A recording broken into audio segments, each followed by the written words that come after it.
Hello there. I'd like to welcome you to the Chapter 14 study guide, also called the Chapter 14 Review. And this guy looks like he's breakdancing, but he's actually responding to an earthquake. So there's about 20 or so questions in Chapter 14, so here we go. Question number 1. It's the same picture from the title slide. What do you call this feature in geology? Okay, that is a fault. And let's say we have a significant geologic event that occurs right there at the dot. That dot along that fault is called what? Okay, that's the focus. Right above the focus is the E word, epicenter. And what is all the energy that's released from an earthquake along a fault? What is that called? Okay, those are seismic waves. So since I brought it up, I'm going to go ahead and ask you questions about seismic waves. So they're in two broad categories. They are body waves and surface waves. So can you name the two body waves? Okay, the first one starts with a P, and that stands for primary. S is secondary. Okay, the L stands for in the surface wave category, the love wave, and the R is Raleigh. So what Doceri is going to do is going to draw this whole big grid again, because I have some follow-up questions I'd like to ask you about the two categories of seismic waves, and therefore the four types. So here we go, question 2A. Which one is the fastest moving? That's the P wave. Which one obviously is the slowest moving? That's the R. Of the four, which is the most destructive? This is kind of a loaded question because they can all be destructive, but the R wave is especially destructive because it's moving the slowest. Which one moves in a side-to-side shearing motion? This is the L wave. And of all four, which one can move through all states of matter, solid, liquid, or gas? That's the P wave. And which one cannot travel through liquids? This is the S wave. So question number 3, I'm drawing a weird squiggly looking little line here, and I'm going to indicate some of its parts. So here's the first part, here's the second part, and the box indicates the third part. So what is this first arrow pointing at? Which seismic wave? That's the P wave. The second arrow is the S. And the box indicates which category of seismic waves. Okay, these are surface waves. So this whole squiggly little complex, what is this actually called? Okay, that's the seismogram, and it was recorded from which device? That's a seismograph. So now in question number 4, I'm bringing you to the United States with the name of this very famous and well-studied fault, which is the San Andreas. Which one here in the Midwest looks like the shape of a Y, and it's perhaps lesser known? This is called the New Madrid Fault Zone. Of the two, which is actually representing a strike-slip fault? And that one is the San Andreas because it's moving from side to side. Okay, question number 5. This question only pertains to the San Andreas, so this is a true or false question. So when an earthquake actually happens along the San Andreas Fault, will the entire fault move? Is that true or false? Okay, that is false because an earthquake can occur along any segment of the San Andreas. Okay, this is 5A, a follow-up. So here we are here in Houston. Do you think we have any faults in or around the Houston metropolitan area? The answer is yes. Are they susceptible to producing an earthquake? The answer is yes, they can, but typically the earthquakes that are produced are not very big. So this is my feeble attempt in question number 6 to draw a yardstick, also called a meter stick. And let's say I apply a compressional stress to this meter stick. So now it is looking like this. Okay, so is this bent yardstick, is it storing energy? Yes, of course it is. Can it, under the right circumstances, can it break? The answer is yes, of course it can. Okay, so now the follow-up question is, how is this yardstick going to respond after it's broken? Will it behave elastically or plastically?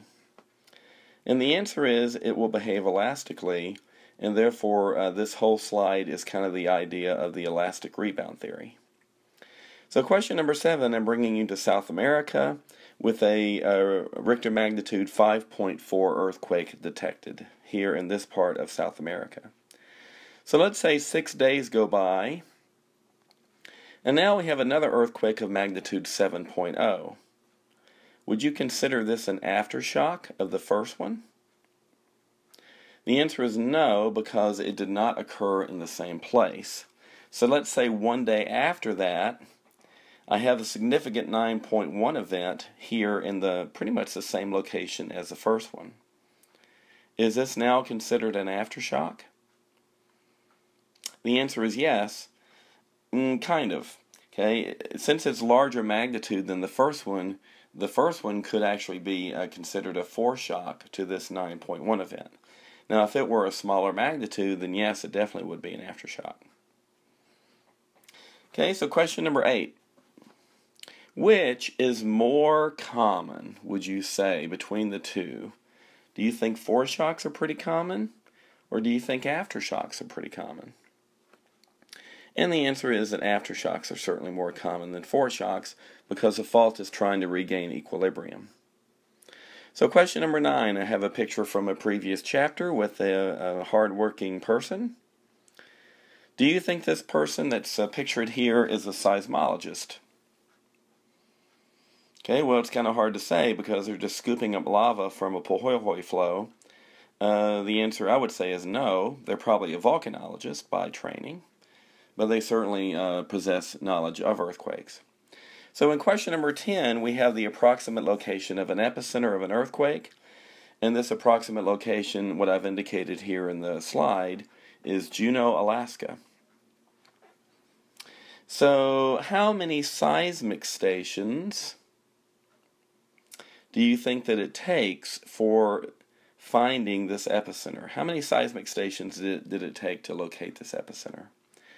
And the answer is 3 and a minimum. Okay, so same deal as before. Now this epicenter just happens to be near the coast. So do you think a tsunami could be generated? Is it possible?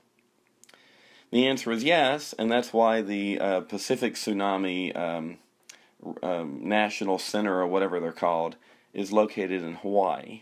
So do you see the island of Hawaii? So let's say we have the tsunami and its travel times. So the numbers here are in hours. So how long do you think it would take for this tsunami after the earthquake occurred? How long do you think it would take to reach Hawaii? And the answer is 4 hours. Okay, this is just an approximate based on this slide. So this is slide 1 plus 1 equals 1. So we have the Richter and we have the modified Mercalli. And these are 2 scales that are listed. Is that correct? Okay, the answer is yes. These are 2 earthquake scales. Now your job as I write is to try to determine which scale is going to best fit this information. So this was taken from an excerpt from the 1964 Alaskan earthquake. It says about 30 blocks of dwellings were destroyed or severely damaged. Do you think that roughly coincides with the Richter scale or the modified Mercalli scale? Okay, so this is a modified Mercalli scale because it's a historic record of something that happened, and also the modified Mercalli scale is an intensity scale, so this could lend some credence to how severely damaged the streets were there in downtown Anchorage. So now in question number 12, I'm drawing this little diagram for your consideration. And you get the same choice from the previous slide. Which scale am I presenting in this slide? Do you remember your choices? Okay, this is the Richter scale because it's a scale of how much energy was released.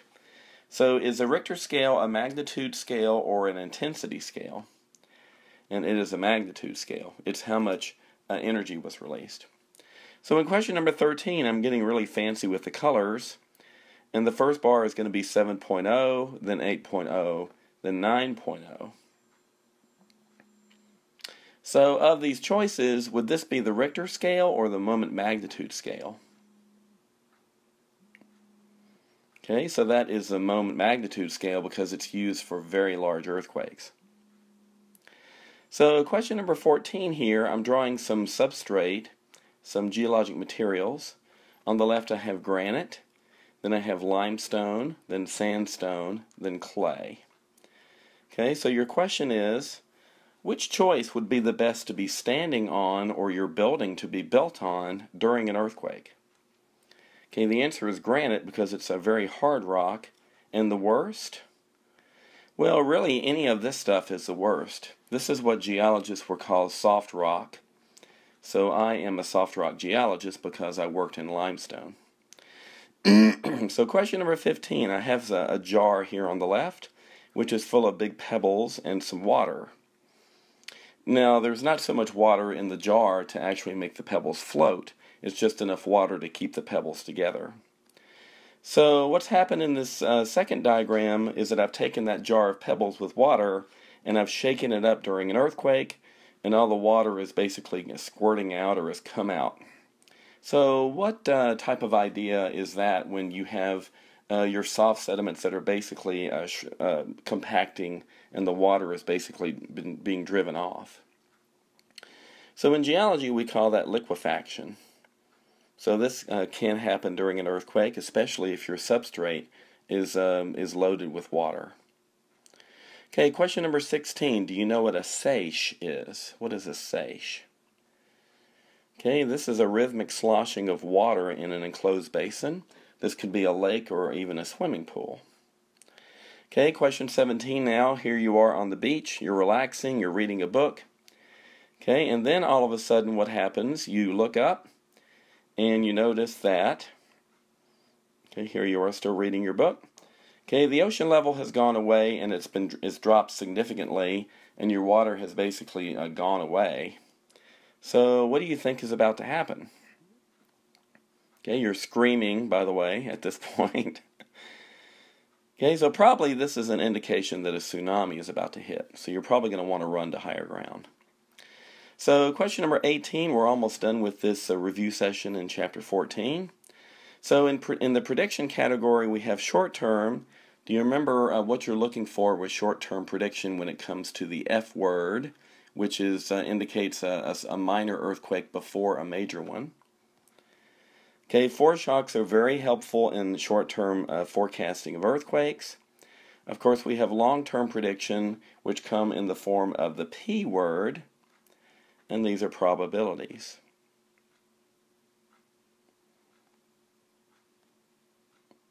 Okay, question number 19. I'm basically running out of stuff to ask, but I'm trying to root through previous pictures. So here is a volcano.